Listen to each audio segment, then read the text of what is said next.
Welcome back to the Queen A.K.A. Misty Show. I'm your host, Queen A.K.A. Misty. And I want you to know something before I continue, is that this is not going to be show after show after show about me and what happened to me. I'm just getting this out, and you will see what I mean about paying it forward. I'm doing this to pay it forward. It's happened to other people. It actually happened to me. And I want you to pay attention to your body. And that's what I'm trying to get across to people, to not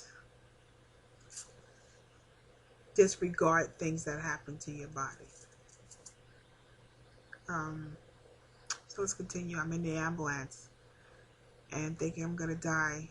But we reached the hospital because the hospital was a little far because they had to take me to a heart hospital, a hospital that was specialized in heart attacks, and they had to take me there. They said if they didn't take me there, there's no way I'm going to survive based on the readings that they got. And so that's why they said they wasn't sure if I was going to make it or not, but I made it. I mean, once I seen the doors of the hospital, I'm thinking, I'm good. Okay, I'm going to make it. Thank you, Jesus. And really, thank you, Jesus. I saw hands. That's what I remember. Hands reaching out to me. And as I got closer, more hands. More hands. And once I reached the place where the hands were, they all knew what to do. Ripping off my clothes, putting needles in me, starting IV lines. And after a while, they all became a blur of people. I could not make out anybody's face. They became one big blur, except for one person.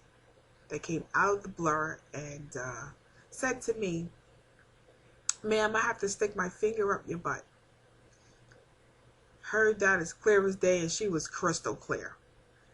And from that, I have to tell you, I don't remember it happening, but I did remember hearing her say it. But after that, I don't remember anything. I just remember the shock of hearing her say it. Next thing I knew, I was being rolled down to the operating room, and the name of the hospital was Our Lady of Lourdes in Camden. Those people are phenomenal. They are phenomenal. If you have to come to Jersey, and I say if you have to because I don't really want to be here, but if you have to come to Jersey, if you live in Jersey and you have a problem with your heart or even anything else, you want to go to Camden to Our Lady of Lourdes, because these people are phenomenal. And I'm going down to the operating room, and they're constantly telling me, "You're going to be okay. You made it to the hospital. You're going to be okay." And of course, I didn't believe them, but I knew I made it. So I'm on the operating table. They're supposed to go through my wrist and stick a catheter. I'm sorry, I forgot the name of the word. I need a live audience because I know you people could help me, or maybe when you chime in, you could tell me. I know it's a catheter. They have to catheterize me or something like that. They stick a thing in my wrist and go up, which is amazing. They go up in my heart and open up the blockage that's in my heart, and they put a stent in to make the blood flow. And they said, "You're good. We can send you to recovery." And I'm like, "I'm gonna make it?" They said, "You're gonna be fine." So I go to recovery. People started showing up for me. Paul and his family showed up. The man of the hour, my brother Donald. Look him up on Facebook, Donald Williams. He's not going to look like me, but that's my brother. And my brother showed up, and I was amazed. I'm sitting there, and they get you up right away to sit you in a chair and all this stuff. And I'm sitting in a chair, and I'm in ICU, so you have someone there at all times, a nurse there at all times. and the nurse had to go somewhere for a second, and I'm talking to my family, to my friends, and the nurse leaves, and all of a sudden I have to start pressing the button because the pain that I felt in the hallway in the house is back.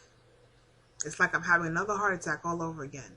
So I start screaming, and they ran in, they hooked me up, took I think it's an EKG. I should know this by now.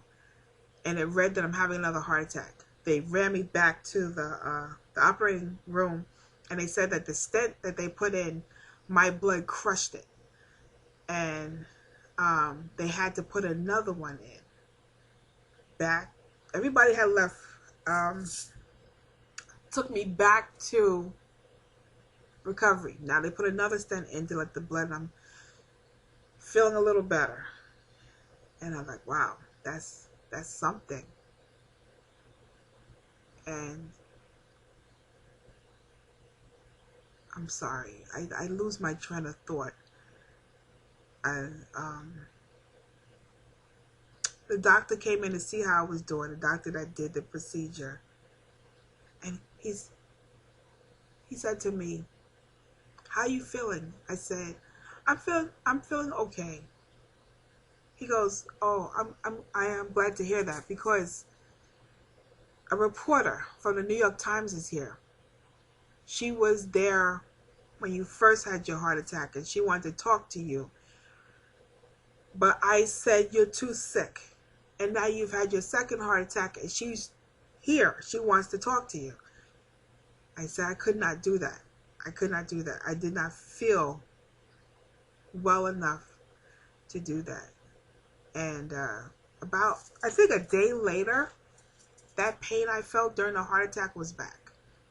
They did another reading, and they said, "My God, you're having it again." Rushed me down to the operating room. This time it was different. This time I could feel everything. I could feel what's going up in me. And they're telling me I'm going to be okay. And I said, something's not right. And I felt everything. And I could feel them putting something up there. And the next thing I knew, I'm throwing up like a water fountain. Like a waterfall. I think I mean to say a waterfall. I threw up all over the man. I'm talking, they had to change their clothes into the rubber boots and try to get all the stuff up. I mean, I just kept throwing up and throwing up and throwing up. And when all was said and done, I was different when I went to recovery. And again, my brother, when I woke up, my brother Donald was right there. And I couldn't talk. I was talking to my sister on the phone, and she noticed I was not talking right. And she called the hospital, and it warned the nurses that something's wrong with her sister. She doesn't talk like that, and how come no one's paying attention that something's wrong with her? And they did an MRI and found out that during the last time I went to the operating table, I had a stroke down both sides of my brain in the back.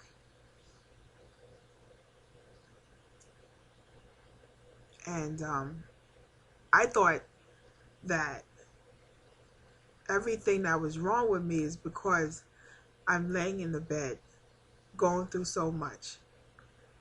And things wasn't really operating right. My left side, my left leg, my left arm was weak, and I'm left-handed. So now I've had 3 heart attacks and stroke.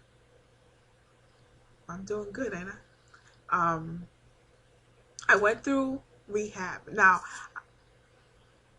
I don't know if you remember me saying this in the introduction, but I have to say it again for people who didn't hear that introduction, is that I've had 3 heart attacks and a stroke, and that's not the worst thing that happened to me.